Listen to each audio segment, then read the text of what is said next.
Testing, testing. Can everybody hear me? Angela? Yes, very good. Roberta? All right. Thank you all for coming out on this rainy, Tuesday night? Rainy Tuesday night in NorthTown to come and have some question and answer time, some community feedback time. It means a lot to see the folks in this room who are digging into the community here. Just want to give a couple ground rules. I do this at the top of every one of these meetings. First one is assume best intentions. Everyone here is here because they love North Kansas City and they want to provide their honest feedback and they want to get their questions answered. Their questions may be your questions, they may not. Their viewpoints may be your viewpoints, they may not. So I ask that you give grace to those with whom you disagree. If somebody says something that you don't like, think about it. Think about why that hits you a certain way. I know I'm going to be doing a lot of thinking and internalizing what people are telling me tonight.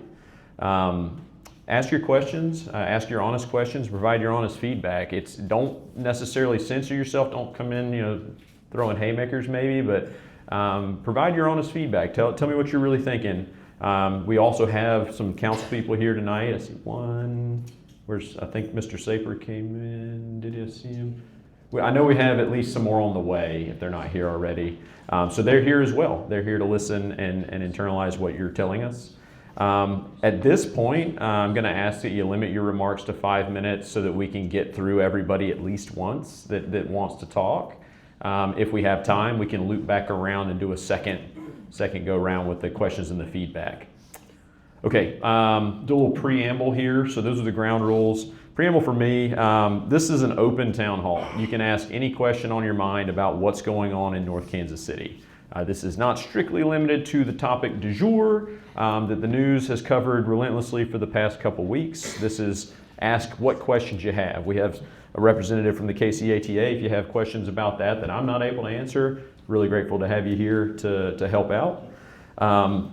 One thing that I do want to address is that the news cycle is always cycling. They're looking for the most inflammatory way to write a headline.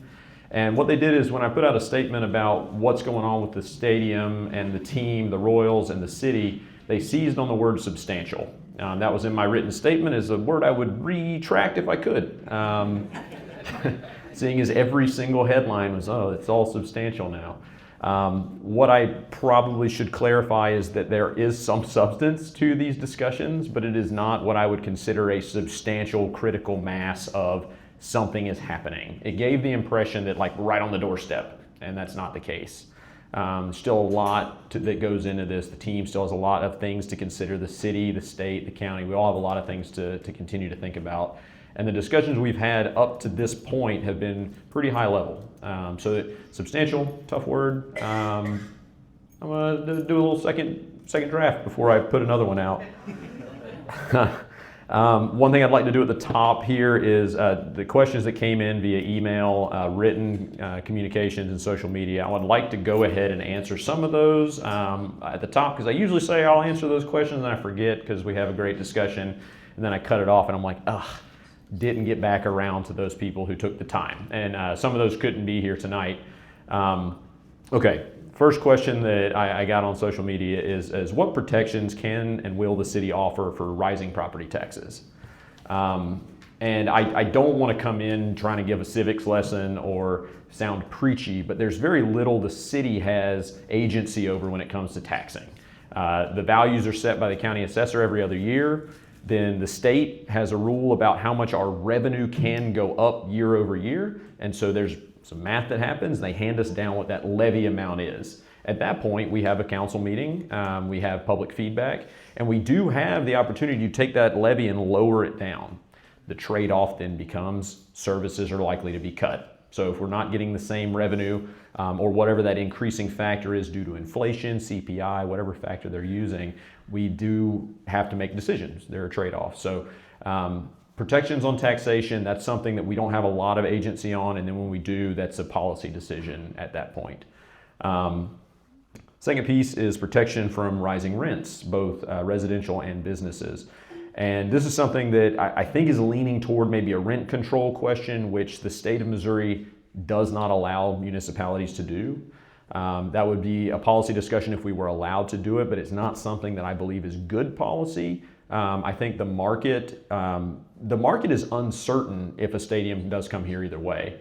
The taxation and the rising rent question is predicated on the idea that things are like property values are going to go up, that rents are going to go up, and that's kind of an assumption. And I would say I would take pause before assuming that, because I liken putting the stadium into the middle of town like putting a pool in a backyard. It's polarizing. Not everybody wants it. Some people love to have a pool in their backyard, and for them, the price of the house would go up. Others don't want that. They don't want the hassle and the noise and the chaos that could go along with maintaining a pool. So I don't take it as a given that property values are going to just skyrocket once, when and if something like a stadium came here, and the same with rent. So we're not allowed to give protections. Now, some parts of the community benefit agreement could address ways we can mitigate some of the impact to those businesses, but no, there's not a method, unless some of you know better, that we can directly assist with rent. Third question, why a stadium before a grocery store? It's a fair question. We are actively working on the grocery store. And I've said this for years, it's been a huge goal. We're closer than we've ever been. I can't give too many details because there's active negotiations going on, but when we put out a request for proposal for the One North area, which is on the east side of I-35, by Starbucks and the hotels over there, we got some great bids, some very qualified contractors and teams to do the thing, and so we're working through those details now. So it's not one or the other, so we're working on it. Question 4. And I'm gonna kind of paraphrase this question because it was a great point. I'm not sure it was posed as a question, but it goes to master planning. Why is the city sort of just letting things happen? Why are we not doing things in an intentional way? When are we going to do an exercise in actually planning the future of the city? And we are also in process of doing that right now. So the last time a master plan was put forth was in 2016. Many of us, I believe the entire governing body was not in our positions now. We might have had a couple staff members that were in at the time. And so those master plans were done by a prior administration, a lot of great ideas, but they very quickly become something that new governing body members are not necessarily on board with. And then there becomes that struggle. And the further you get from when that plan was done, the less people seem to be adhering to it. So we're headed into our next master planning cycle. We've already put out the request for proposal. We've identified who's going to help facilitate that. We're ordering those operations now. There's going to be things like parking and codes and all building codes, all manner of different things. We're going to look at branding in the city. We've already worked through water, sewer, and stormwater master planning. So there's a lot of things we're going to be looking at, and we are working intentionally on this. So that stuff is coming, and we're also going to have a lot of opportunities for resident input on that. So the fella, and I know who it was who made this comment, you've been recruited, you're going to be the first call we make to the residents, and if anybody else has expertise in this area, feel free to come talk to me. Would love to have your input. Next one, resident vote. Are we going to get the opportunity as residents to vote up or down on a stadium? Just North Kansas City residents. And this is something that I've honestly, I workshopped it with the city council. I asked about should we put something on the November ballot, which that deadline was back in August. So we're not having anything on the ballot next week. Nothing actually in this whole precinct. But my question at that point was, what would we ask? Would we ask, do you want a stadium? With no further information or projections or anything like that. And that would effectively be asking you to show up and vote on a single thing purely on vibes. Just what do I think might happen? What is my best guess at what could come to pass?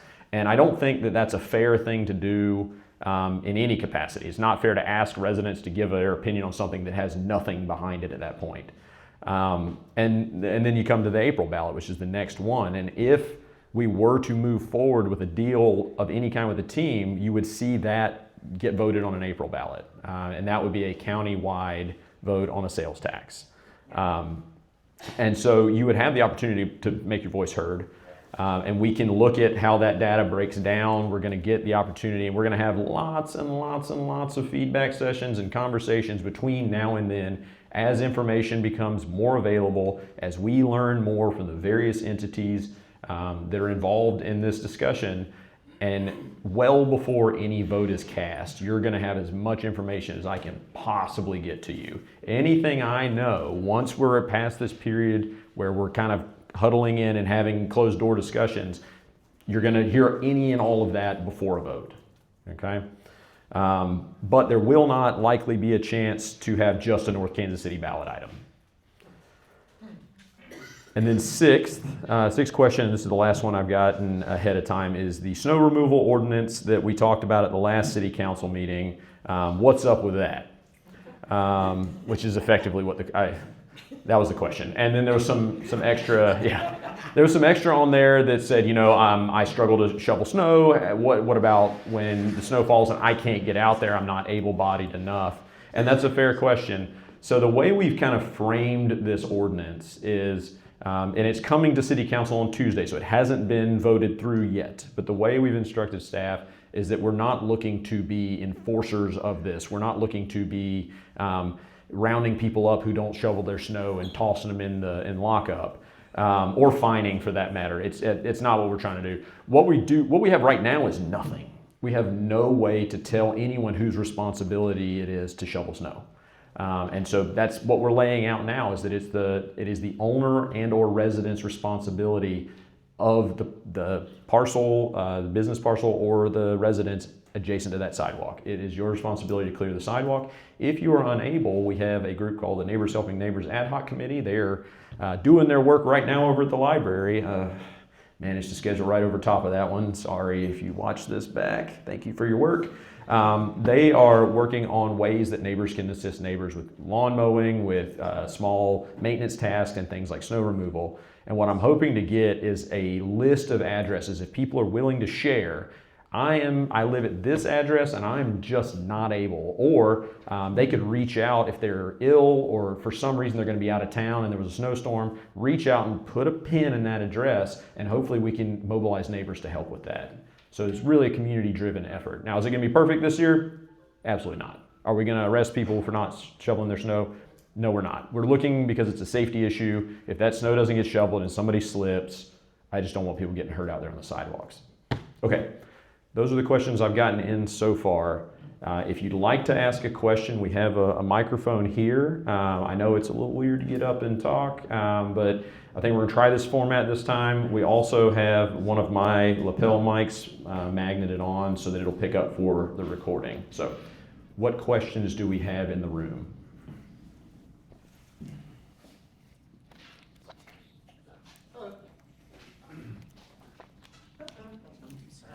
I had to sit as far away from the microphone as possible, right? Naturally also, so. Fair warning, I'm loud. You don't need a mic for me in this environment. Hi, Sarah Esther. I live up in River North, up on the hill over there. And so I have a couple of questions. Sure. One, as a good, I teach over in Kansas City, Kansas, and I'm the union rep for my building. So Neighbors Helping Neighbors, is that just volunteers doing this? So this isn't paid work for anyone? Okay. And then secondly, all right, so regarding the stadium decision, yep. My big concern about, I have 18,000 big concerns about this, but my big one is traffic. And okay, so full disclosure, 2 years ago, my husband had a really random stroke. He's fine now. Everything's good. We got super freaking lucky. But as you guys know, Antioch Vernon Highway 1 over there is a 2-lane road. There's one way in and out of our, there are 2 ways in and out of our neighborhood, both go onto that road. And it happened at approximately the same time that an afternoon game would be starting.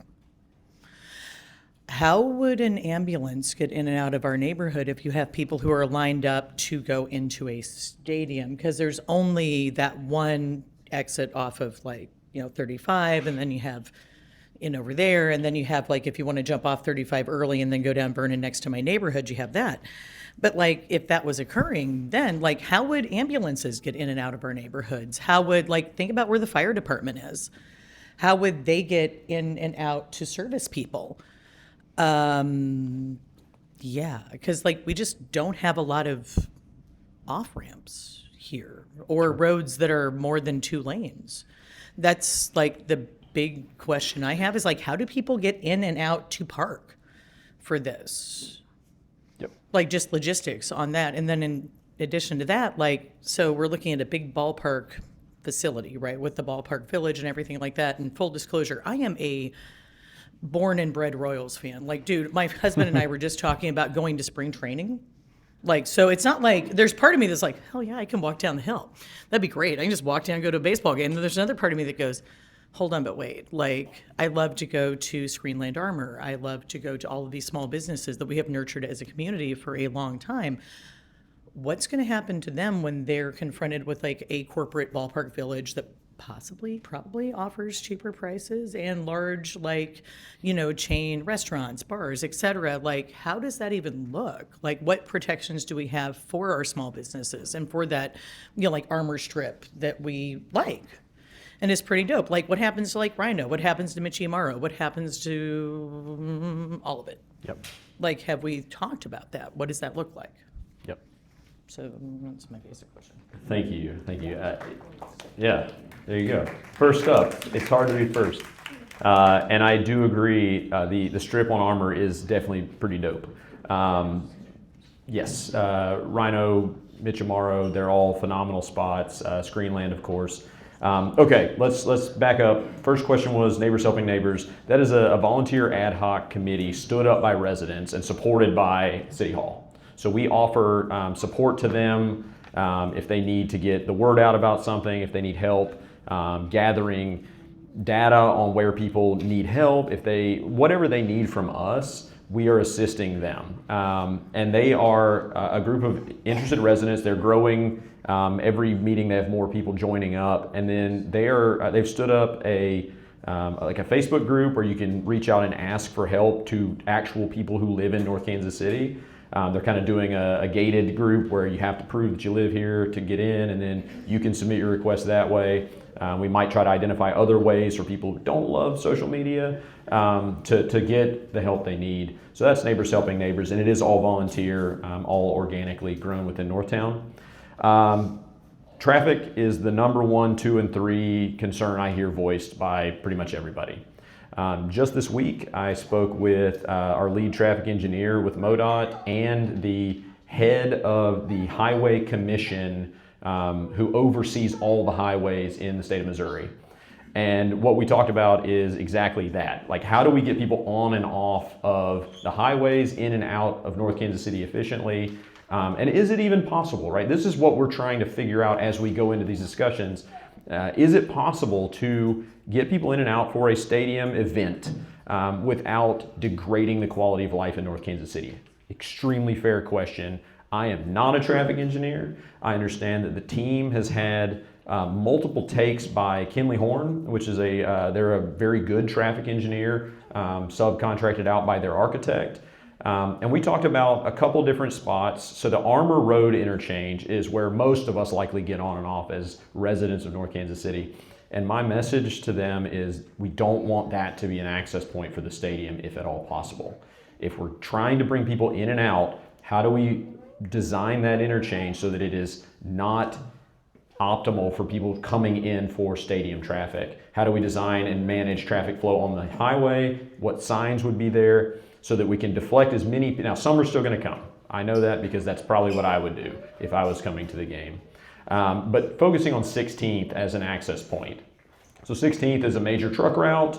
It's a large intersection already, but expanding that on and off ramp, making it much more conducive to high traffic flow, and focusing on that 35-29 corridor as the major way that people come in and out of a stadium complex. There's also going to be people coming from 9 from the south, 169 from the north. There's a whole mock-up of where percentages of people might come from. This is part of that high-level stuff that we're starting to hone down onto. And then where do we place officers on game days to deflect people from coming into the neighborhood who don't need to be there? We don't want people parking on the residential streets. And what do we do for that? Do we need to go to some sort of a permitted parking option so that residents can be immediately identified when they come in? Hey, you're in Next car, nope, you move on, you go down to where you're supposed to be parking. All of that is something that I am telling the team, if we're gonna have this happen, this needs to be figured out. This isn't something we're gonna come in with and just trust us, we'll sort it out as we go. And so we're very much pressing this issue with traffic. And then protection for businesses, it kind of touched on the rent piece. Not much can be done from that aspect, but I have talked with the landowners who are facilitating the deal, messaging to them like how important the businesses are that are here, working on solutions for specific concerns like parking for Screenland, for example. If people need to park to come to a movie, unless, like the rest of us, we can walk there. But what do we do? On game days, if parking is $40, $50, $60, are people going to come park and pay that for a movie? Probably not. So what about some sort of a validation system where if somebody comes in, they have to spend X number of dollars in that business, and then they get validated, their parking is covered, and they've spent money at a local business. These sorts of things are ideas. They're conceptual, and they can be built into a community benefit agreement. But if you have other ideas on ways we could help our local businesses, let's talk.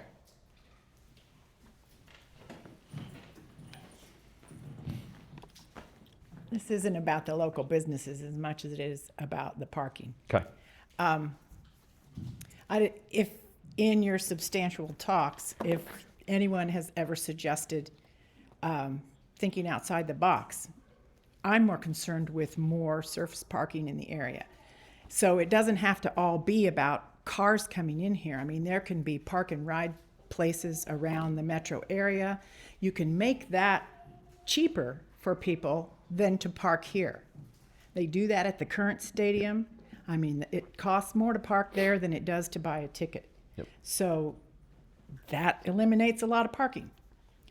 Hopefully they'll bring in streetcar, but other types of group movement should be worked into the plan from the beginning so that parking isn't the issue that it could be. Absolutely. So for those watching at home, whether you heard it or not, I agree entirely. If we can find ways to park people off-site and bring them in, that's ideal. You touched on one of my bingo spots would be streetcar. So if this were to come in, and there's been studies, and they were intentionally, I think I've said this at another public meeting, they were intentionally not linked to a stadium. The streetcar was studied independently of a stadium coming here, and the price tag at this point, big round numbers, about $500 million to cross the river from the riverfront, get up to 32nd Avenue.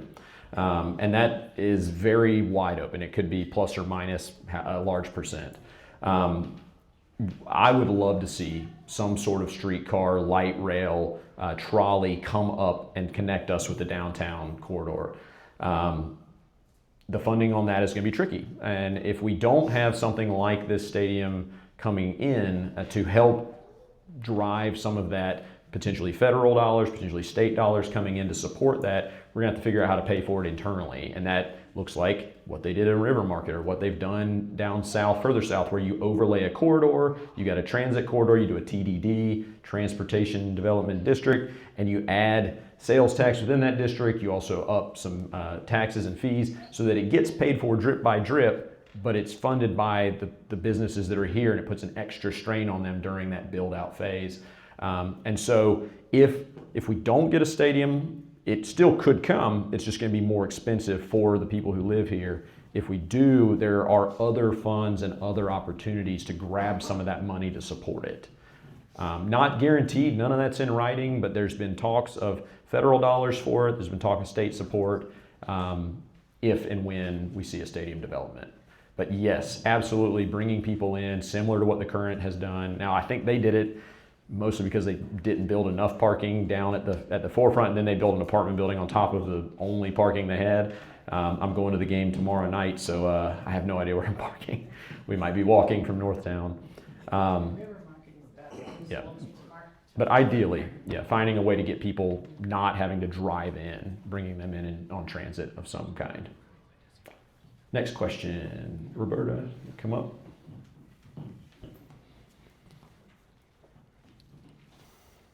Roberta Larson, 3000 Gentry Park. This is concerning the stadium. North Kansas City is 4 square miles.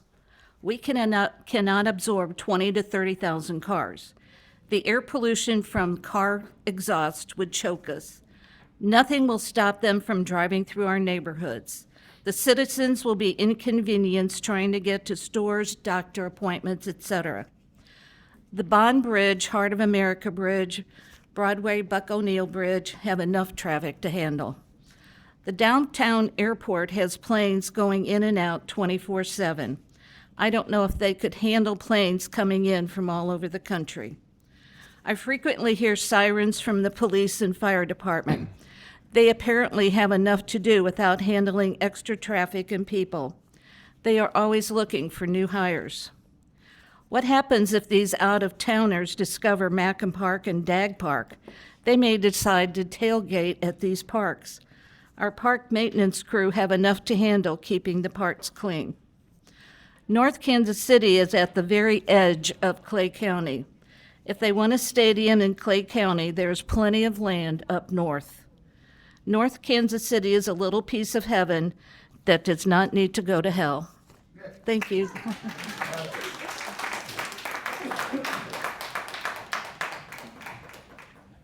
Thank you. I would love to respond to that. There's nothing I can say to top that one. It was well written. Gotcha. Yeah, that was great. Yeah. Jesse, thanks for doing this. Absolutely. I just wanted to ask you, could you talk a little bit more about just like the rationale behind the decision that you said you asked city council to potentially vote on something, but then you said like, maybe don't do that because it would just be voting on vibes. It seems like this is all just vibes. Yeah. Like what the Royals would be doing would be vibes. What Clay County writ large, or like at large, would be voting on to make happen in our city is based on their vibes. And at the end of the day, I think one of the things that the previous speaker like really speaks to is that there's this like fiercely independent and unique thing about North Kansas City that's unlike any other place I've ever lived or any other place I've ever been. You come for our internet, our publicly owned internet, we're gonna be mad at you. Come for our hospital, we're gonna be mad at you. You rest of Clay County up north, and everybody tells us we have to have a baseball stadium, and we don't get at least just a vibes vote on it. Sure. I think people are gonna be upset about that. And I think my position this whole time has been, have a ballpark, just have a vote, have even a vibes vote. Sure. So can you just talk a little bit more about the decision to not, because it's like, I mean, I look at ways, and I thought about ways that you guys could do this. I mean, the city council could make it zoning so there could not be a ballpark, could not be a major, like the city council could vote to say, no zoning of a ballpark in North Kansas City, and then that could be put to an up-down vote of the residents. And if we say, yeah, have the ballpark, no zoning ordinance prohibiting a ballpark. But so there are ways, right? And it seems like you guys acknowledge that maybe there are, Sure. and that you've thought about that. So if you could just talk a little bit more. Sure. Good question. There you go. Yeah. So part of the thing about zoning, using zoning as a way to prevent something or to allow something, to not rezone. So if they were to choose North Kansas City as a site, they would need some vacation of right-of-way on some of the streets because our street grid crosses where the projected site would be. They would need some rezoning. And part of what we would have to decide as a governing body is, are we to take, it would be planning commission, it would be a lot of hands in that.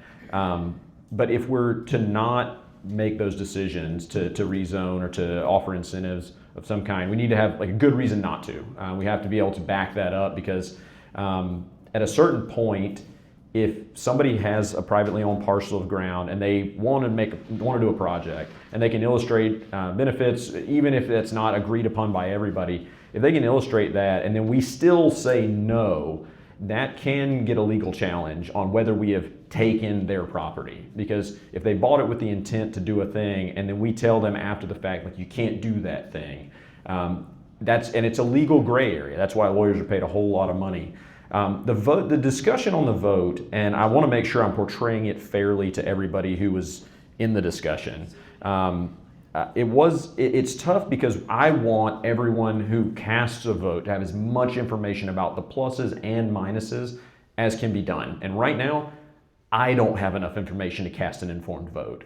And so if we were to try to throw that out in a week, there's no way that's a fair shake. because we're as city leaders, we're not looking at how does it affect me in my very specific situation and right now. Like, I might not like it, what it would do today, but I'm looking, and hopefully as a governing body, we're looking at the next 30, 40, 50 years of North Kansas City. And some of the things that are kind of hiding under the surface that I'm trying to, through these discussions, to tease out is what's on the table for stuff that we don't even see, like stormwater, like pipes under the ground, in our master plans. And this is stuff that like I want to get out to people to absorb as much as they possibly can. We've got master plan amounts in the $150 million just for the pipes that you can't see. And the crazy part about that is if we do everything right, nothing changes. Like, you don't see any overt change. We just fix the pipes under the ground and life goes on. But that's a lot of money. And how do we pay for that? So that's the stuff we're grappling with right now. We have pipes that are over 100 years old. We saw one explode right across the street over here and make Lake Mackin for about a week. The one that runs down Burlington that we're replacing at the tune of $4.5 million this year breaks like every 2 months. John's standing right there behind you. John can't even exercise some of the valves on his property because they might explode because the pipes are old and they're undersized. And so we have to do this stuff.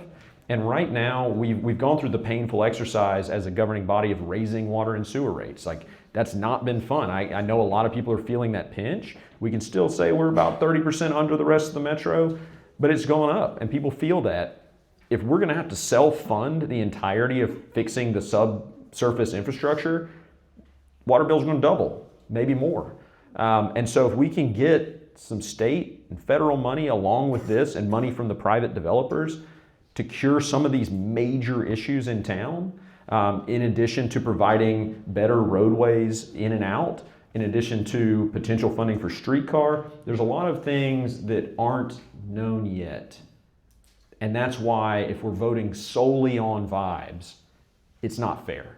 It's not fair to the future of the city because people just don't know. And in a vacuum of information, people will almost always default to a no vote.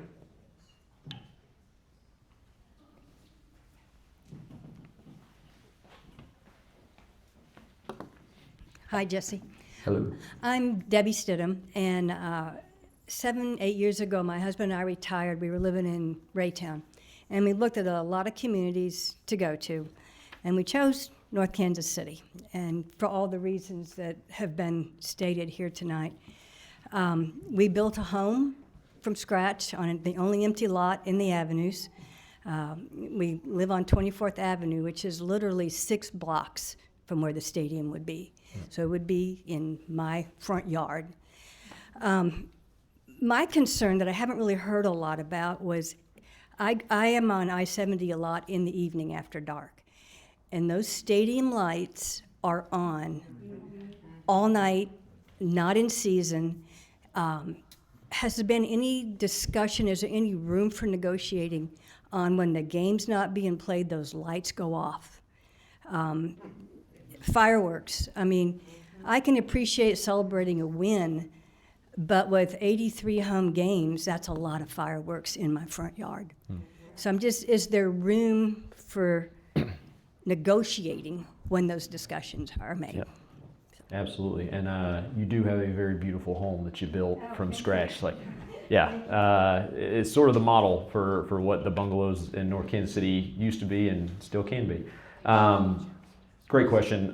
Lights and fireworks are another one that come up pretty often. Design standards can be made so that the lights point the other direction. I'm not an engineer, I'm not an architect, but that's absolutely on the table. And that's something that we're hearing, and it's also noise, right? How do you design something so that it deflects the noise back? It's not coming out and in the face of everybody. So building that big facade coming up, again, I'm not a sound engineer or a light engineer, but there are ways to design things so that the foot candles of light projected out at a certain distance are such that we set the spec. And I can almost promise that it won't be designed in a way that's going to be shining lights back at the residential properties in NorthTown. And it should not be something that even if you're walking along Armour Road that you're just like, ugh, big bright lights. Now the fireworks, We currently don't allow fireworks in North Kansas City. I don't know how that translates to a professional team and their desire to shoot them off. But that's something that can be discussed. Perhaps we do it on weekend games, or maybe win fewer games so that, right, maybe that's not the goal. But yeah, it's all on the table as part of the negotiations. And these are part of those priorities that when I tell people I'm looking out for residents, these are all part of that list. But thank you for bringing it out and reminding us.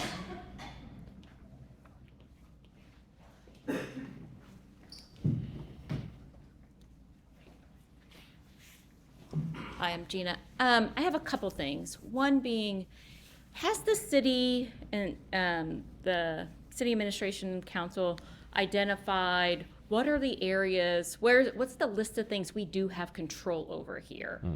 And what is our position on those? So like when I hear you talk about, I love the fact that you're studying the flow of traffic, but we are a landlocked city that is almost all of our land is currently being used. So if they're doing roadways, et cetera, differently, that means something else is being traded off, right? Because we can only move our streets so wide without taking away something else. So I think I like that you're looking at that, and I'm sure the county and the state, who are very committed to trying to keep this team here, would be happy to pay for us wiping out more parts of our city to turn them into roadways.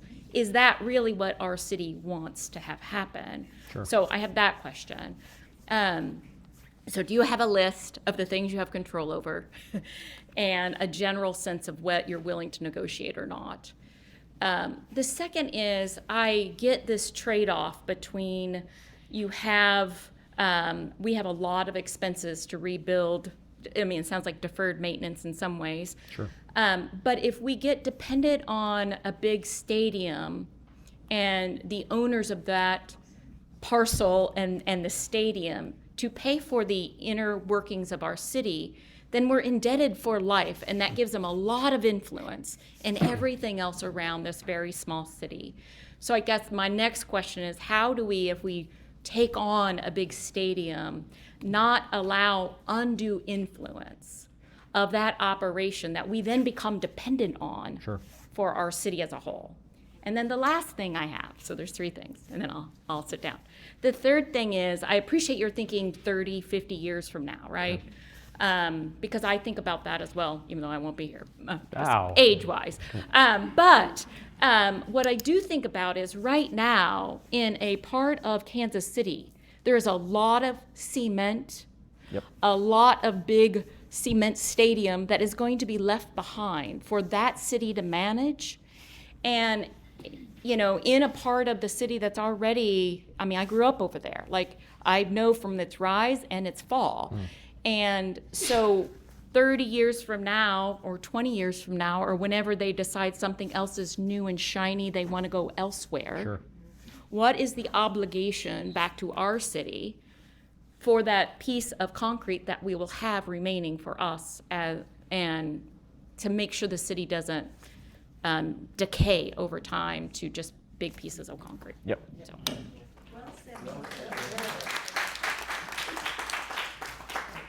Excellent questions. Okay, list of things under our control.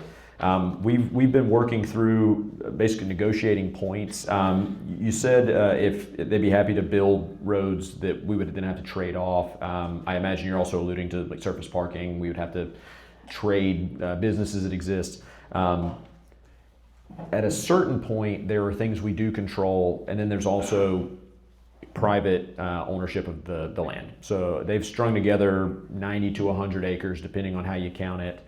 And there's only so much that we control over privately owned ground. And so yes, the roads are ours to steward. And that's a fair thing that we need to discuss internally. Like, what roads and thoroughfares might we be willing to turn over to a ballpark? Now, fortunately in North Kansas City, we have a grid layout, so if you take out 18th Avenue, you can still get through on 16th, 14th, or Armour, allegedly.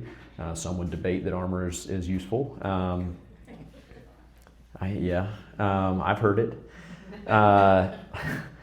We'll have to. I'm not sure we have a specific list, and I would love to like unpack that a little more with you another time. Dependent on the stadium and indebted.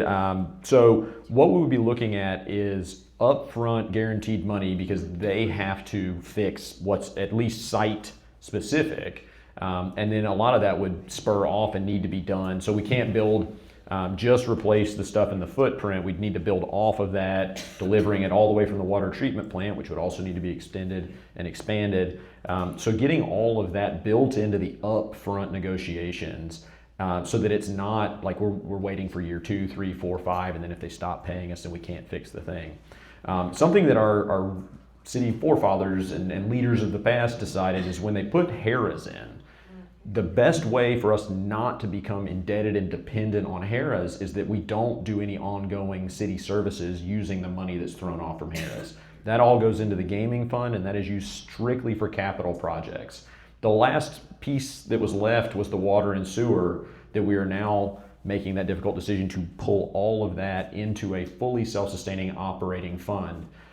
So none of the, and it would be the same with this. I think they laid an excellent framework so that any money thrown off, any new money coming off the stadium would not get fed into operations generally. Now, if we need more money to support a stadium district as it's operating, then yes, that would go into additional. So I remember police and fire were mentioned earlier, additional police and fire, folks who would service that district, more public works services, that sort of stuff, but specifically into that district. And that money would stay being used that way so that if it ever did disappear, kind of getting to your last piece, that we're not just a gaping hole in our budget. Same as if Harrah's, like God forbid, decides that Caesars Entertainment is done with North Kansas City, it would not be fun because we wouldn't have our capital, our $7 million-ish a year in capital money to start putting toward projects, but we wouldn't stop operating. We would still be able to continue with the services that we provide, and it would be set up similarly. The piece on the big concrete behemoth that could loom over everything if they did decide to leave. In talks with the county, they're looking at a 30 or 40 year lease, which again, what happens in 30 or 40 years? I don't have that crystal ball. I wish I could say that they'll never leave us because obviously it's so great if they do choose to be here. But that's going to be a tough one. Can you build it into the contract now? Any expectation? Yep. Yes, we can. And that's something that would go into, is it the community benefit agreement that would be put in? I'm looking at city staff in the back. It'd be part of the county's lease agreement that there's also a demolition fund. Yep. That's set up ahead of time. So should that ever happen, it's So already there. a sinking fund for zeroing out the site for the next thing. Yeah. There you go. Great consideration. And it is something that we've discussed. That's why I was like, I know Mike has brought this up. It's hard to keep it all in my head.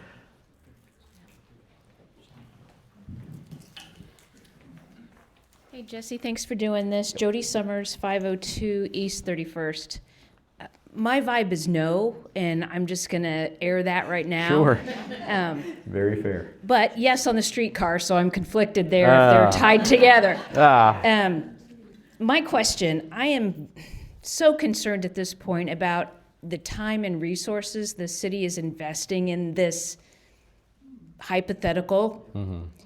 Can you give us a sense of how much time it takes from your job as mayor and how much time it's taking from our city staff and city council with this question mark in the air of maybe if someday, and how much have we spent so far on this? Yep. Yeah, good question.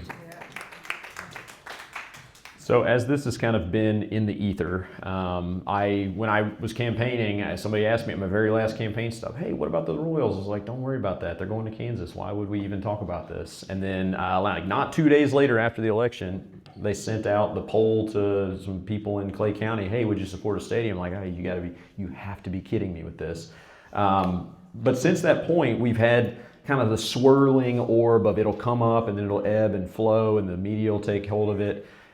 We have not honestly been spending a ton of time on this internally. It's not something that we wake up every day fretting about. Now, me personally, I get a lot of questions. I get a lot of reporter requests that I stiff arm. I put out a couple statements because I'm not holding press conferences.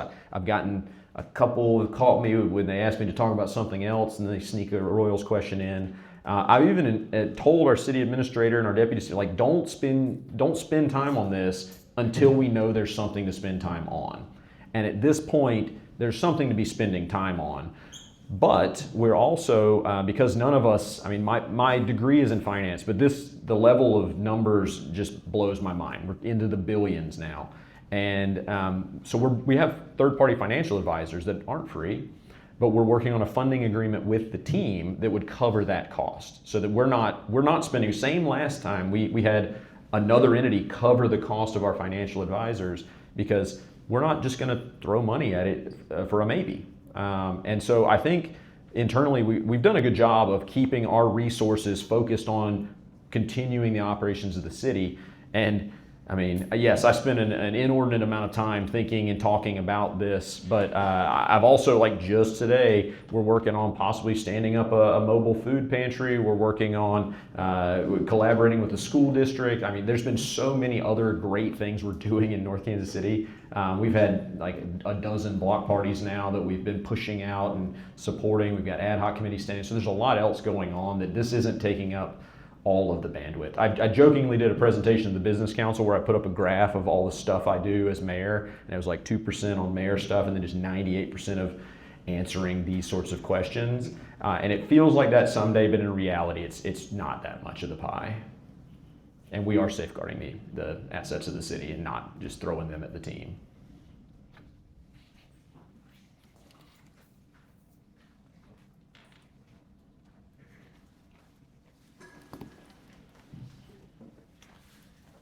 Tim Laycock, 1201 Walnut. Good to see you, Jesse. So first of all, thank you guys for what you do. Thank you to the council. It's a thankless job.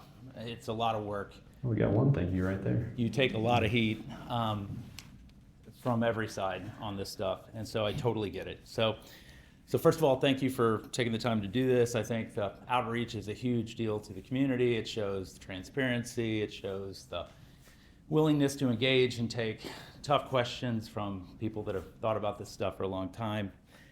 So a few things by way of background for me. So I live 30 seconds from here. Took me about 30 seconds to walk here. My oldest son lives on 23rd. He's got a grandbaby on the way. I've got, on 25th, I have a tenant of mine that's disabled.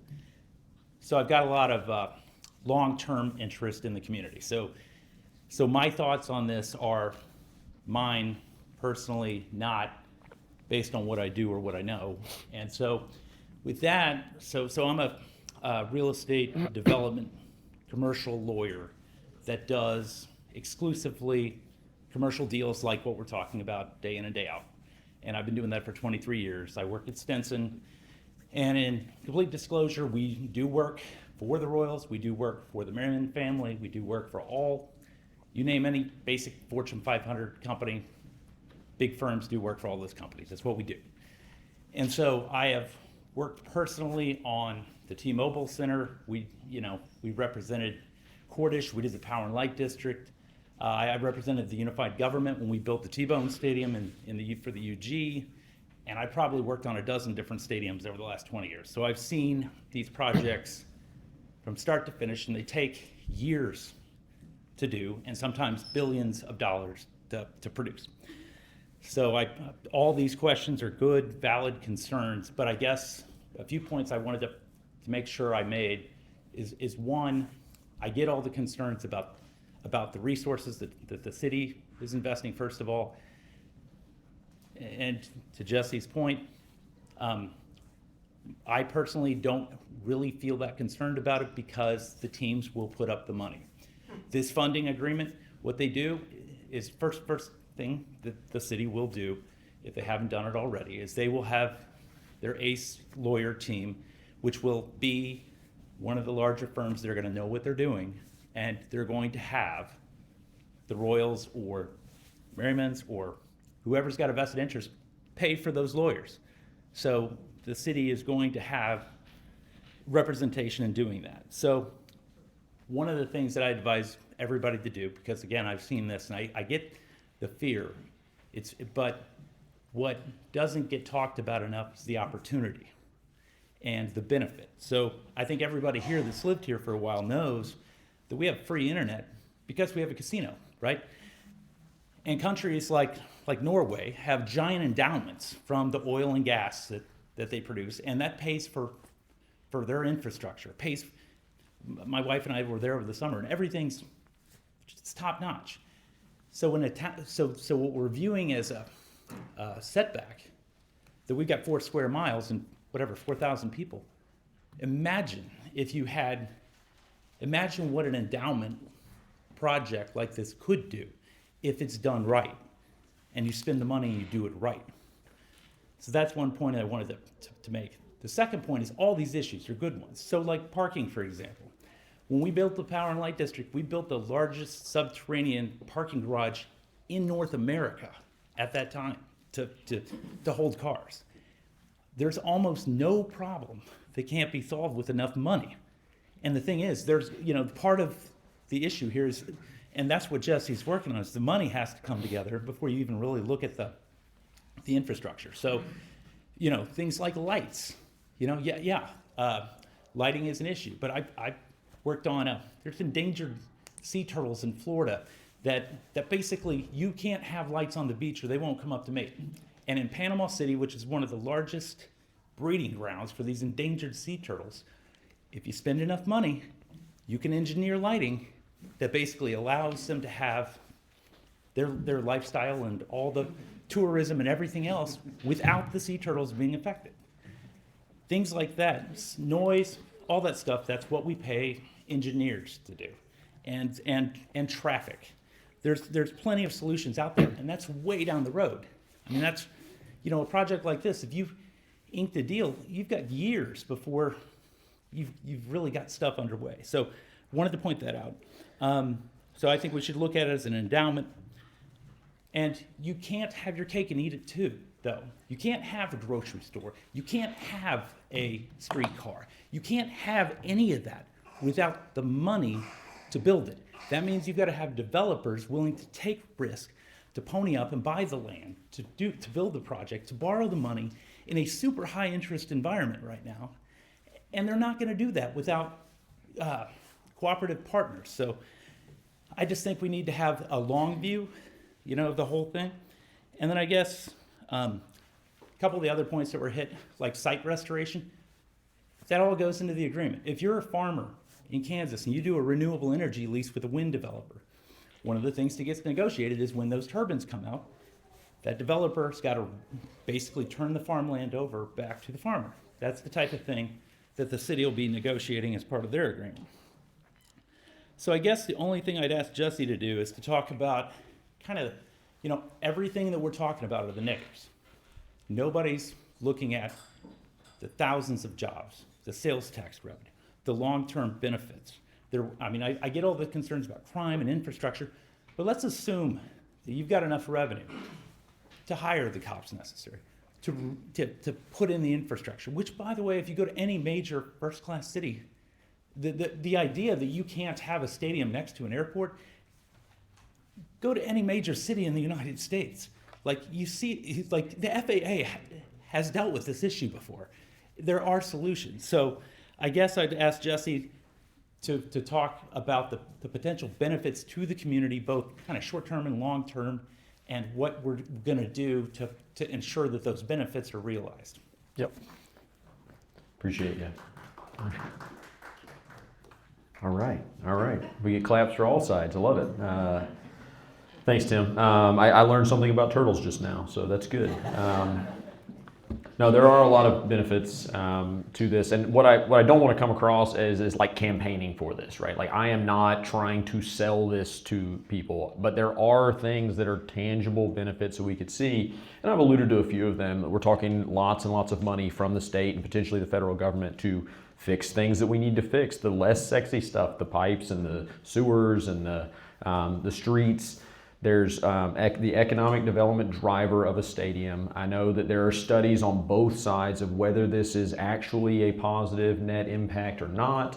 A lot of that takes, and I've read most of the studies that are available, a lot of those take the metro-wide approach. So if they were to drop a pin here and say, well, does it benefit Liberty and Kansas City and Overland Park as well? And probably not as much as it would benefit directly here, because we would be looking at funneling a lot of money from the rest of the state into our 4.5 square miles for things like a streetcar or more interesting places to go eat, to bring your family to. There's a lot of possibilities that come with this. The airport piece, I don't think the flight volume changes if we move it from here to from there to here. Downtown Airport's already picking up that amount of flights. We also have a much expanded Kansas City International Airport. There's a lot of potential benefits to bringing something like this in, and this is sort of our bite at the apple, so to speak. We don't, and I hate throwing around like this is a generational project, this is such a big deal, why would we ever not say yes? Look, like maybe that's true, but this is a chance for us to have the opportunity to, how often do I get a chance to call leaders in the state and they pick up the phone, right? Like, it's not about me, it's about the position I'm in right now where we get the ear of those leaders, the state economic development directors, the governor of the state. They want to keep the team here, and they're offering to come to the table and bring real resources into our 4.5 square miles. And to me, as city leaders, it's at a minimum our fiduciary duty to our residents to find out what's on offer and what's being asked from all parties. So I think there's a lot of opportunity. There is, yes, a lot of risk involved as well. And so how do we balance those things?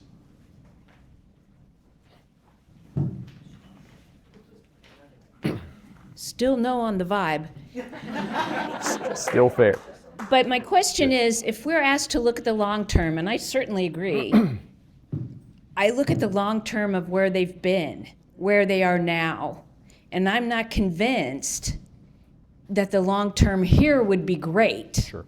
When the long term there, where they are now in the Independence area, they can't keep a major hotel, is good. Yeah. So like Maya Angelou always said, if a person shows you their true colors, believe them. Not saying it wouldn't change. Sure. Yeah. That's my comment. Yeah, no, fair. The promise of the Truman Sports Complex, right? It didn't come to fruition. There's a lot of concrete and not a lot of else. I think there was a Taco Bell or a Denny's that burned down, and then a couple of defunct hotels. I think COVID was the nail in those, but they never developed over the decades that the complex has been there. And so why is it different here? I don't have a definite answer for you. I am biased that North Kansas City is the best part of the metro, and they will realize that as some of them have already expressed to me, landowners and people with the team have said, like, there's really something special in North Kansas City. And whether that's blowing smoke or not, who am I to judge? I do know that, again, not campaigning, but John Sherman and his wife Marnie are major funders of the Rabbit Hole. Long before this conversation started, they were pouring money into that to make this happen, partially because their kids grew up with reading Reptile. So it's not just that they want a chunk. Yes, they want to make money. That's the primary driver in most of this. But I do think they can both be true, that they can try to make money here and they can also benefit the community. But yeah, we'll see. It's one of those that we have to figure out as much as we can and then take the step. Yes. Mindy Schultz, 1401 East 22nd Avenue. Police are very familiar because they've had a lot of unwanted traffic over the last few weeks. So yay, I didn't have to call the police this weekend. There's been a lot of unwanted foot traffic, and the police have been awesome, and it does bring concerns when you think about the greater picture. Something you said really hit me. My vibe is also no, and heck no. Okay, just saying, for all the reasons that have been discussed and more. But something you said really, really triggered it. I appreciate the input from a business perspective and a legal perspective, but I've heard those stories before. Not only in my business life, but in in the city life. We have been promised things throughout the years. Oh, don't worry, we'll take care of it. And it doesn't happen. Sure. So there's a trust issue there, and that's why I'm a little bitter, okay? Not even gonna go talk about the housing, but I feel like, and I'm not trying to blow what you said out of proportion. Sure. But I feel like what you said was extortion. Well, if you take on this stadium, we'll give you all this money. We'll fix your sewers. We'll do this. And without it, you won't get a grocery store. You won't get your sewers fixed. Well, really? Really? Okay, if the Shermans and other of those real wealthy millionaire, billionaire people love it here so much, maybe they could invest in helping us build a grocery store. And let's face facts. Let's say that the Royals don't choose North Kansas City. Does that mean that North Kansas City is just going to wither up and fall into the ground and become destitute? No. I mean, I understand how big business works. I don't know what it's like to be wealthy. I live in a post-World War II home, okay? It's less than 1,000 square feet, but it's mine, and I love it, and I love NorthTown. I do not want big money to come in and ruin our little piece of heaven. It is what it is. It's not much here in NorthTown, but it's ours. And we like taking care of it. And I will just say real quick, we have been complaining and demanding affordable housing. We have enough apartments. Can we please stop with the apartments? And that's all I'll say about that. Thank you.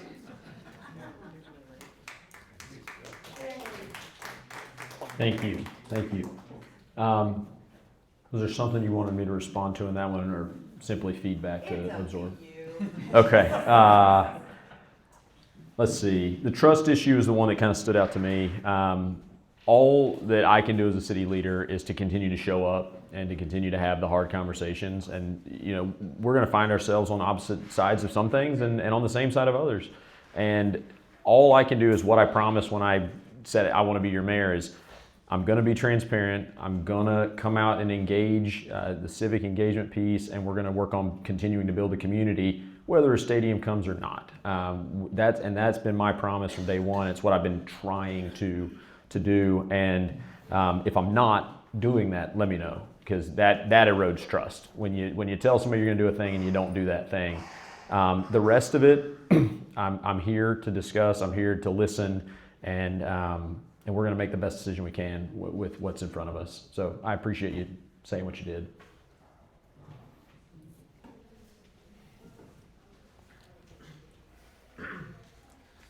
Hi, my name is Bart Gurman. My question, I guess, to start is, so like my vibe is like, I'm still kind of like, I don't see why they want to come here. This seems like we're not. Are we the only ones that are even having this process, or is this still also happening, as far as you know, in Johnson County and south of the river in Casey Mo and other places? As far as I know, that Overland Park's at least still going through it. I don't know that they're doing this. I'm not sure that they're having public feedback sessions. If they are, I hope that it's going well for them. But yeah, it's us and OP. I mean, like between the team and whatever municipality. And so I'm at this point, it's us or OP, and then downtown, I'm guessing is still there like it was last time, just in the back. But that's my understanding. Is there's two locations. And as to why they'd come here, there was an article in ESPN that they put out with the three options. They called Overland Park kind of the rural suburban solution. They called us the suburban urban solution, and then they called downtown the true urban ballpark. And the writer was very obviously biased toward the downtown option, mostly because they probably live in New York and that's what they know. For me, NorthTown gives a great blend of that urban and suburban. And while our state or our city slogan is clunky and awkward, we are virtually urban, supremely suburban. I think that's true. And we offer multiple access points. We have a large, contiguous, privately owned, single owner parcel of land with a group that's willing to work with the team, right on the cusp of downtown in a separate county than the chief, so they no longer have to share a tax. There's a lot of things that work to the team's advantage for this site. And, you know, again, biased, Northtown's the best place in the metro. Why wouldn't somebody want to build it here? But yeah, I think that's the first question.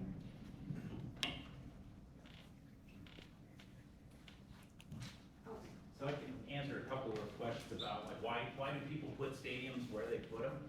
So one thing is like the central location. This is Tim Laycock. Yeah, start at the mic. Tim Laycock, 1201 There you Walnut, go. or 1201 Walnut. That's my street, my firm's address. 1201 East 25th is my house, which is an amazing coincidence.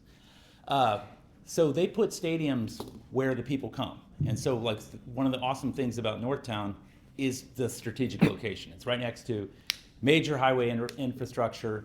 The reason why OP is a candidate is the average family household income within a mile of the Sprint campus is something like $250,000. So the money, so that site is an option because of the financial wherewithal of the people that live there. This site is appealing because of the ability to draw people to games from all these different jurisdictions. It also has no earnings tax. So if you're Patrick Mahomes and you're playing in KC Mo, 1% of your 500 million. name that goes to KC Mo. It doesn't here. And so, you know, it's appealing for a number of different reasons, but the single biggest impediment to stadium development is land assembly. So when we built T-Mobile Center, back then we had the power to take it by condemnation. Now, that's not on the table anymore. It's not politically viable, and it's unconstitutional, actually. So there's that. And in this site, both in OP and here, the land is already under single ownership. That is the biggest draw. A couple other things I wanted to point out, because like we're talking about benefits to the community. If you've been to the T-Bone Stadium, which is now, I don't even know what we call it now, but one of the benefits that it provides is that it has community like everybody talks about, you've only got so many days a year you're playing games. Well, that stadium, if the city negotiates it right, can be available for public service, you know, it can be public concerts. We can require a give back, and that stadium can be used for quite a bit more than those game nights. And the other thing is, like, when we're talking about all these amenities that we want, like grocery stores, those get developed because of rooftops, because of density. And so one of the things when we're trash talking apartments, I would guess that 95% of the people in this room are in single family, not high density units, which is not going to be the majority of our population if it's not already. And it's not where it's not an accurate representation of the community, and it's not an accurate representation of where it's going. And it's not necessarily an accurate representation of their values, because they don't have cars. They're on bicycles. It's a different demographic. And so if you want a grocery store without something like a stadium, you're going to have to be able to support that. And that requires rooftops. So, and then the last thing I'd say is, if you guys have been in Kansas City long enough, in 2002, if you went to downtown, you were not, and I worked, it was scary. I mean, it was dangerous. It was a bunch of burned out buildings, Halloween, stuff, and we turned it into a safe place. You see the community improvement district with all the people in the jackets. We have those types of resources at our disposal, and so, I would just say, if you look at the potential upside, you can take blighted areas, which clearly, since we dozed the bowling alley, we've got a lot of blight, and if you want something there, we've got tools like that to help support a development. So anyway, I just wanted to make sure that everybody understands that there's different options for that type of stuff. So. Thank you. The other part that I forgot to mention when you teed up the community benefit piece is property tax if you look at your property tax bill, the lion's share goes to the school district. And if we have something like this that's throwing off property tax, particularly a stadium or a district, it's a lot more money into the schools. We don't know that exact number because we don't know what everything's gonna be worth once it's done and if it's done. But that's a lot of money to go into our North Kansas City School District. George Sluter, Jesse, 800 East 23rd. You said it wasn't feasible to do a vote of the people now. It seems like to me, without us spending a couple $100 million that they did to get rid of Frank White, that we could simply have a date set, a month, 2 months out, come to City Hall, have some volunteers. I'll even volunteer several hours. And if you have a North Kansas City driver's license or something to prove that you live in North Kansas City, you get to vote. I mean, that would take care of the people that, you know, don't, and see whether the people are really interested or not. That'll let the people in the apartments vote as well as the people who have single-family homes. Sure. Seems like to me we should be able to do that, and not for that kind of money. Appreciate you.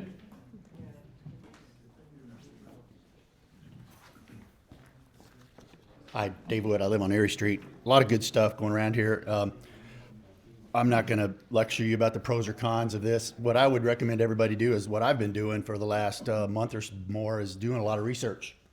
There's a lot of information out there. Some of it's been cited tonight. I would only caution Jesse, the city. I've learned a lot about what the Royals in Jackson County went through. Be very, very skeptical of what the Royals tell you. Yep. And Jackson County was their own worst enemy, really, because they negotiated away a lot of the money that they could have been taken in from the stadium and the team, to the tune that they were losing millions of dollars a year. Jackson County was. So, you know, before we become reliant on what the Royals tell us, or before we become reliant on a tax, you know, and before we succumb to the cool vibe of having a Royals stadium, I think everybody should do some research. Just a couple of things I want to share with you. The current trend in new stadiums are lasting less than 30 years. So think about that when everybody talks about the long term, you know, 25, 30 years from now, maybe less. Maybe Sherman doesn't even own the team anymore, and the new owner comes in and says, "Oh, I want to move." Right. So now here we go, right? I think it's great you're going to negotiate what to do with the property, but just be aware of that. Also be aware of their negotiating tactics that, you know, I bet you 1 to 3, maybe 5 years at the most, they're going to be back at the table wanting to renegotiate. So just be aware of that, because that's what they did in Jackson County. And somebody said here, you know, when somebody shows you their stripes, believe them. Believe them. A couple of things, just some economic information that I thought was interesting, and this is from several different articles, but the gist of it is, and this is an economist, actually a pair of economists making this statement. It says, despite perennial claims from team owners that building new stadiums or revamping existing ones will result in a fiscal and jobs boom, and they have that in quotes, for a city or a region, research consistently shows that the hundreds of millions of public dollars that are often outlaid are not typically a sound investment. So take that, you tax hike, right? Mm-hmm. It's not a good investment doing that. Another thing is they're talking about economic research. It says, for decades has found that by and large fiscal returns for residents in the forms of increased economic activity and job growth are far smaller than public expenditures. So, you know, when the tax bill comes up, just keep in mind, we're going to get way less for our money than they're telling us. I mean, that's just a fact. And you mentioned that ESPN article, and I actually saw that several things out of that article appeared in other articles, so I think that author probably stole some stuff. But one of the things that it did say was, you know, it doesn't matter if a team decides they want that city, the city has to want them back, right? So I hope the city and the negotiating team would understand that a lot of these people, we don't really care how successful. You know, there might be some good stuff, and there probably would be some good stuff, but at what cost? What's the trade-off, right? If they're going to give us $150 million for our infrastructure, what's the trade-off for that? They're not going to give us stuff just for free, people. They're not going to do that. If they did, they are the worst business people in the world. So be aware of what the trade-offs are going to be. And that's the kind of stuff that, you know, as a resident, when we get further down, that's the kind of stuff I want to hear about. Yep. And I'll just leave you with this last thought because, like you were saying about this guy that wrote the article for ESPN, some of the things I've read too about public officials. When you listen to public officials and they talk about new stadiums, they are so gung ho. They can't wait to get that in there because of all the stuff. Just be wary of that. Because one of this guy, I love this quote this guy had. He says, let me find him again. I want to quote him correctly. And this is an economist saying this. He says, I like to say that you can fit a majority of the city council in the owner's box, but you can't fit a majority of the electorate. So just be aware of that. And thanks for doing this. This is great. Appreciate you.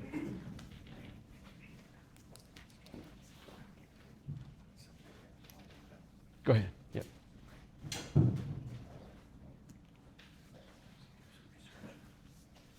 I think what you just said kind of had me, I don't know which way to do it. It just made me think about maybe a question to you, Jesse. Sure.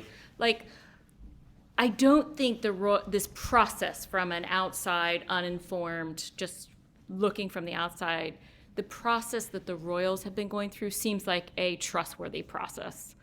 I feel like your process with us and so far has been trustworthy, and I really deeply appreciate that. But I don't feel like the Royals are engaging in a trustworthy process. I think they're, I don't have to say it, they're utilizing cities and states against each other. I get all that. We know that the state is very committed to keeping the Royals here. Right. We know the county is very committed to trying to get them in Clay County. Mm-hmm.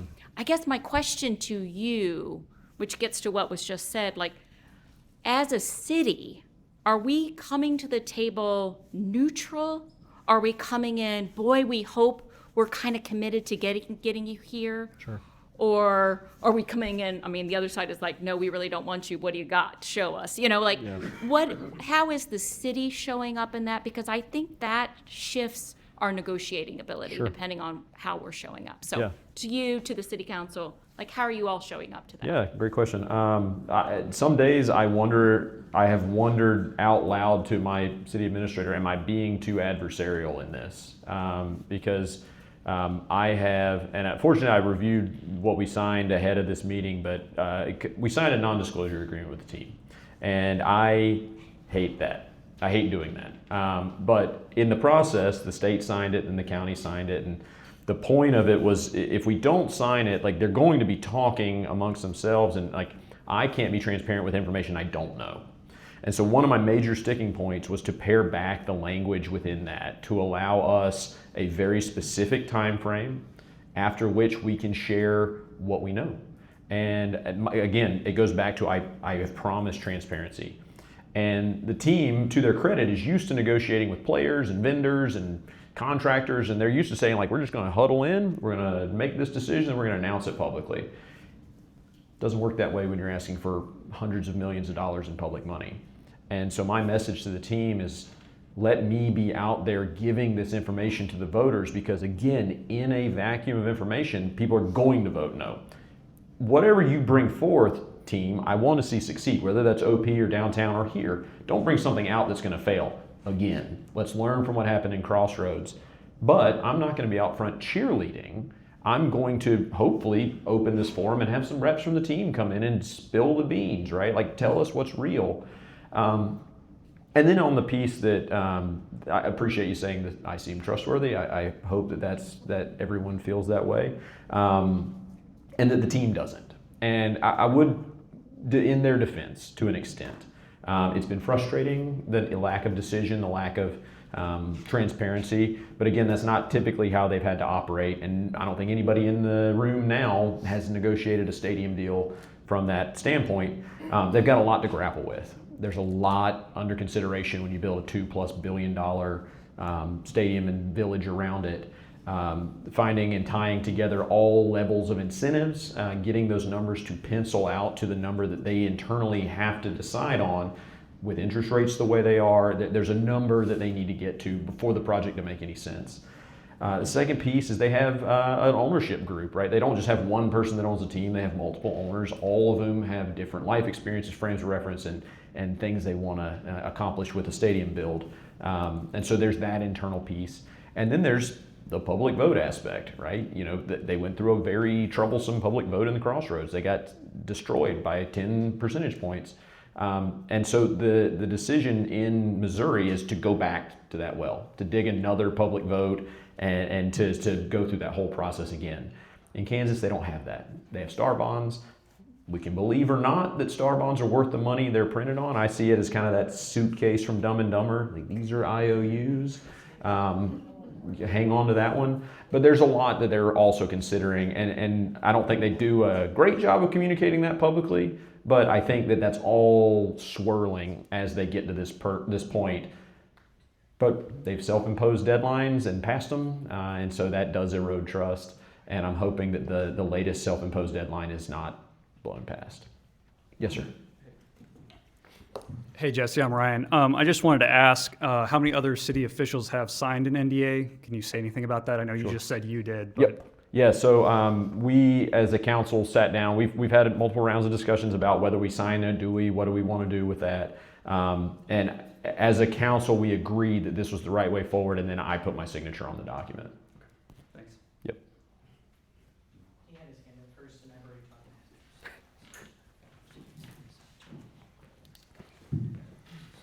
Good evening, Phil Summers, my wife Jody over there. We live on 31st. I was thinking about what Tim, the gentleman over here, was talking about. What I think most everybody would want is a grocery store, streetcar line, yep. And he mentioned you need rooftops, be those single family or multifamily, right? Well, if you build a stadium and all the parking that would be required, Sure. How many square blocks is that? Is that 4 blocks, 6 blocks, 8 blocks? Yeah, I don't have the specifics on that right now. Yep. But it's going to be several blocks, right? Sure. That nobody will ever live in. So my question for you all to keep in mind is that I know Merriman owns the land, and there's only so much, but is that the best use of that land for the long term, for the city and everything? Yeah, surface parking is never the best use. It's never, ever the best use of ground. And the way it was communicated in 2023 when they first showed renderings, and then again at a very preliminary meeting with the team, is that it would be a phased style of development. So you build the stadium and the surrounding village of entertainment, restaurants, that kind of stuff with the parking surface level to support it.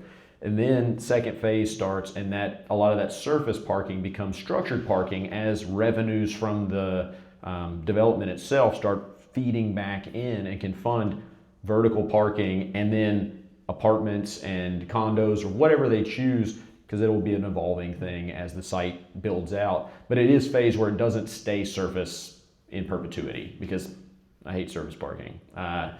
Just driving by the Truman Sports Park, it makes me sad to look out and see just a sea of concrete. Now, on game day, it's a lot of fun because everyone's out there partying and having, throwing bags and whatnot. But in perpetuity, surface parking is not, for a myriad of reasons, heat island effects and impervious surfaces, stormwater runoff, all of those things.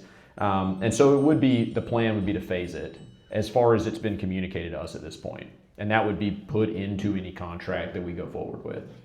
But it's the stadium itself is going to take up 4 blocks that nobody will ever live.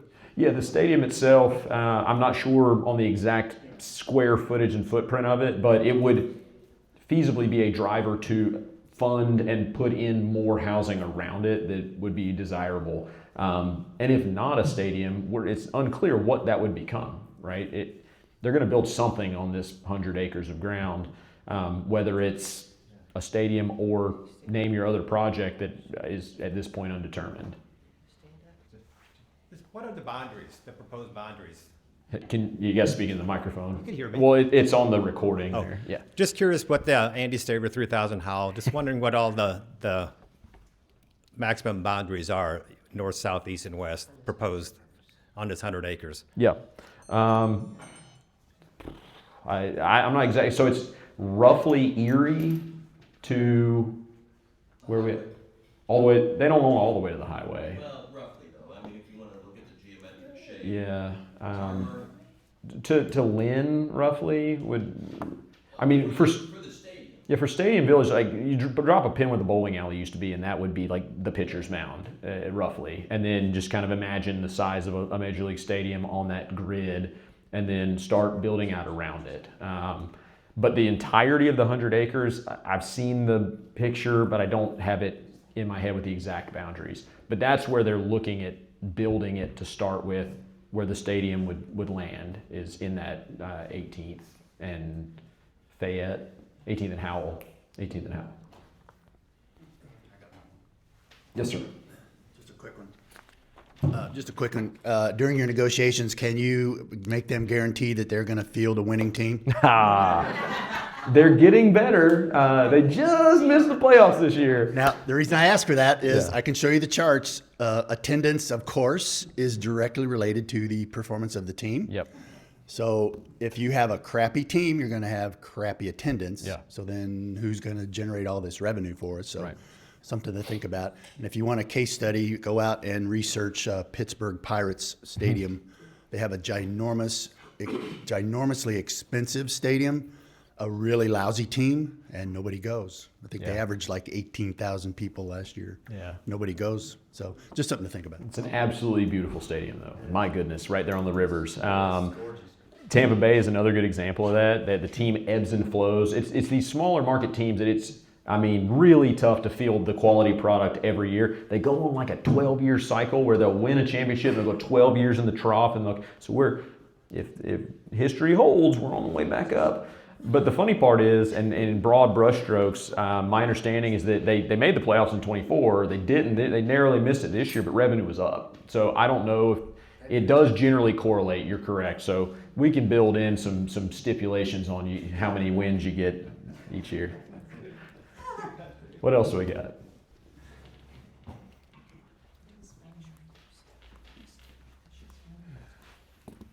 Hey, Jesse. Howdy. Tom, I live at 21st and Erie. I am also a member of those Vulture Media. Although I am here as a resident, I am not working. So I previously, not to plug my own stuff, but previously had written about some of this stuff when I worked at the Pitch, when it was Jackson County and what they were doing. And so I've done a fair amount of research, to your point. One of the things that is the sticking point for me is whenever I think of how I would vote on a county vote if it came to it, because that's, again, how I'm approaching, is the community benefits agreements and who decides the priorities and how those priorities are decided. Because we've talked about this a lot, affordable housing, sewer, infrastructure, deferred maintenance, streetcar, how do we decide and who decides that? Yeah. And also, when does that happen? Because if you look at it with the way that the Royals did it last time, they kind of, it was like 2 weeks beforehand, dropped out of negotiations entirely, and they were millions of dollars apart. And I think it was like 96% of the ask, they offered them almost nothing. Yeah. So I'm just curious, this is like when, who, and how. It's when, who, and how. It's almost all the reporter questions. Yes, spoken like a true reporter. I love it. When in the process? So first we have to decide, like the team has to decide that the numbers in the site make sense. And then through working with the city, like does it make sense for them to propose something to the taxpayers for a vote? At that point, once they've said like NorthTown's our chosen site, then we would have that discussion at the county and the city level, and I think state throws in as well, what we want to build into a community benefit agreement. And we've got, so Scott Wagner, who is county commissioner, has done community benefit agreement for during his time on the Kansas City Council with the airport, a number of these things, and he's already sent me templates of what some of those look like and some best practices from other cities, so we can start ruminating on what we would ask for. But you're right, my goodness, the crossroads, again, like we can heave coals on them, but like that's a case study in how not to message a public vote. They were building the plane as they flew it into a wall. And it was hard to watch in real time because there's like every day something new would pop. Oh yeah, we're also gonna chuck in these jobs because people are mad, and so we don't want that. Like we want it, again, I've tried to message to the team and to the public, like as early as possible, as much as possible as we can tell people. And so we're going to be in the room working that out once the numbers have been sorted out. And like that's the right now that seems to be the big delta, is getting the numbers to work for the team. I saw another hand just now. Yep. Sorry. No, you're good. Far away from the microphone. Okay, so there we go. Hello? Okay. Hi, Sarah Esther, up the hill, River North. My last question / just comment more than anything is I heard someone bring up Wyandotte County multiple times and T-bones, et cetera. As a public school teacher who works in Wyandotte County, and I realize there's a difference between star bonds and that whole thing and then this, we need to be extremely, extremely cautious about relying on the tax revenue from any major development to fund schools. Yep. Because I don't care what school district you are in Wyandotte County, we are all struggling off of those exact developments that have been mentioned because they have not produced what they were supposed to produce in terms of revenue. Yep. Period. Yeah. They have not. And so if we are trying to get revenue like streams off of that, they are not reliable. They're not. Period. Like, end of story. Like, we are all going through budget cuts, et cetera, because of that right now. Yeah. So we just need to be very cautious, and to reiterate what you just said, be very, very, very deliberate in our negotiations because, again, these are billionaires. These are people who are really rich. And again, I teach F. Scott Fitzgerald. Let me tell you about the rich. They are not like you and me. Sure. They're not. They're not. They care about money, and that's it. They don't care about North Kansas City. They don't care about schools. They don't care about communities. They don't care about sewers. They care about their bottom line, and that is all. And that's the owners group. That's the main owners. That's the folks who own wherever, the bowling alley was, all of them. That's all they care about. Sure. And so all of the negotiations that have to happen have to be done with, I'll be real, probably a slightly adversarial sort of tint to it. Maybe not adversarial, but definitely freaking cautious as heck. Skeptical. Skeptical. Beyond skeptical. First off, thank you for what you do. That's huge, being a teacher, especially when budget cuts are happening. Oh, goodness. Everybody give a round of applause real quick. Yeah. Similar to the Crossroads, I could heap all the coals on Wyandotte County because, the use of star bonds in Kansas is something. Hello? Meeting's over. Hello. Yeah, the use of star bonds in Kansas is something that should be studied later on, I guess, but they continue to pump them out. It's really about the specific economic incentives that were used in any given development, and I happen to know because I've accidentally, in my former life as a banking examiner, seen the backside of that deal. Not great, not ideal for the community or any of that. And hopefully lessons learned come out of that, and the funding that is thrown off from property tax and other things in the village around it would be pouring back into our schools. Now, North Kansas City Schools is in a good financial spot right now because they've been excellent at messaging their bond issues, the no tax increase bonds. They're building new facilities, they're renovating schools. They're doing a great job, and we have an open dialogue with their district leadership as well, folks who are really putting their thumb on the pulse. And so I'm optimistic, but skeptical. And then, I do want to take a quick step back and say, without painting too broad of a brushstroke, and I know it's not popular to defend wealthy people, but they're not always bad. Some are quite benevolent, and I use specifically the Shermans as an example. Like, they did fund the lion's share of what we see at the rabbit hole, and it's phenomenal. Like, my 4- and 6-year-old absolutely love it. And so there is a side of folks who have money that can be benevolent. It's not all bad. Some is bad, not all. Further questions or comments? Anybody want to be the last? No, hey, first and last comment. I love that. Thank you all for coming out for this. This is an important discussion. It's one of many that we're going to continue to have. Thank you again to all the council members who have come in. I've seen a handful. Council members in here, raise your hand. 1, 2, 3, 4. I saw another one in. So we've had at least 5. That's wild. That's awesome. Deputy City Admin, City Administrator, thank you for the Parks Department for putting this on. Victoria, thank you so much. And thank you all for coming out. Appreciate it.